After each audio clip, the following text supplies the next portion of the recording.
is about Reiki guides and psychic guides.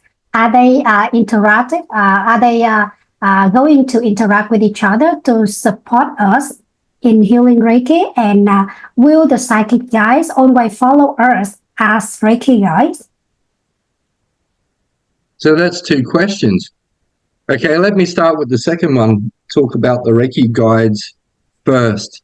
So the Reiki guides, when somebody is attuned by a competent teacher in Reiki, the student will expand the aura, heighten the vibrational level, and spirit guides will come in to assist to send energy through the student's body to the receiver or the client.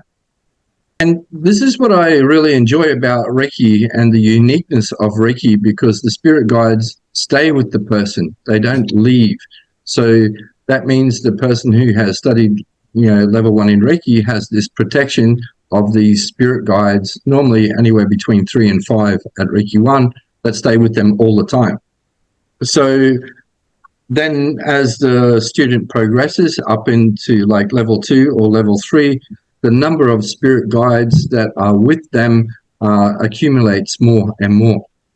Generally, it would only be a Reiki master, for an example, or a master teacher that could do that evaluation, on another person. Is how are the spirit guides, what are the spirit guides, and how are the spirit guides working with the student. Other psychics from other traditions or other methods don't have the background in the method of Reiki.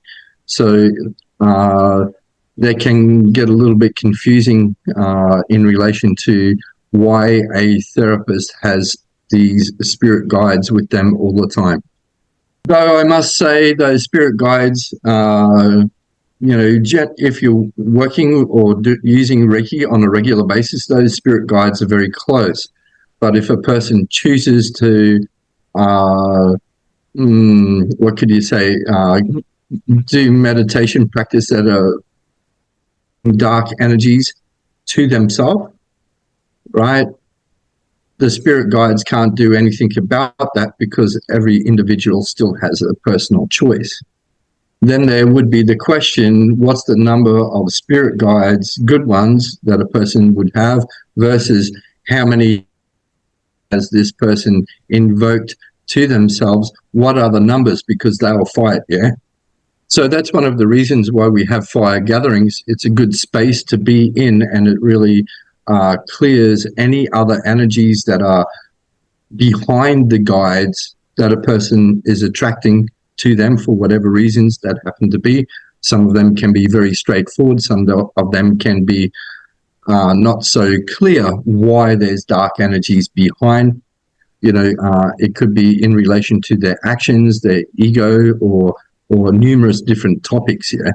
So if anyone's ever had the experience as being a firekeeper at the fire gatherings, they really, what can you say, it's really interesting to step into that energy.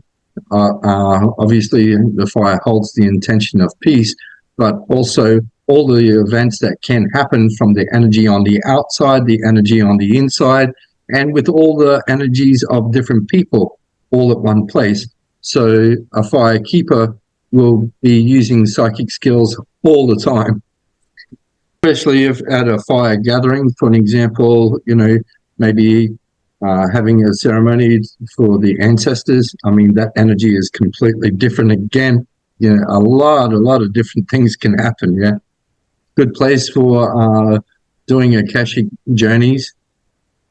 So at a fire gathering, there's the accumulation of spirit guides, for an example, not only of the teachers that are there, but also the masters that are there, also the Reiki 1s and the Reiki 2 students that are there.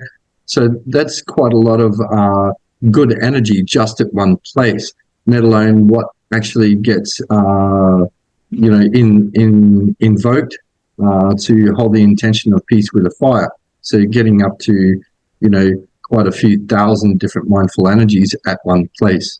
And what I really enjoy about a fire gathering, it's a safe space to be in, because there's fire keepers with skills and knowing how to deal with various forms of other energies. So it's a very safe space to go through transformations and have a lot more experiences and personal development and in the psyche realms too.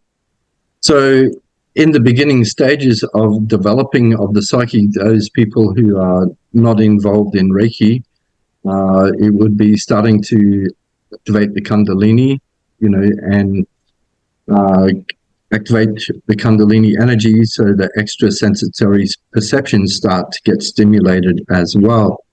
But the realms that a person starts to, in the entry level, is starting to get into the ghost realms and the lower realms itself, and possibly hear chitter chatter of ghosts or other frequencies in those ranges, even mobile phone communications and so forth. So it can be a little bit daunting for somebody in the earlier stages of personal development.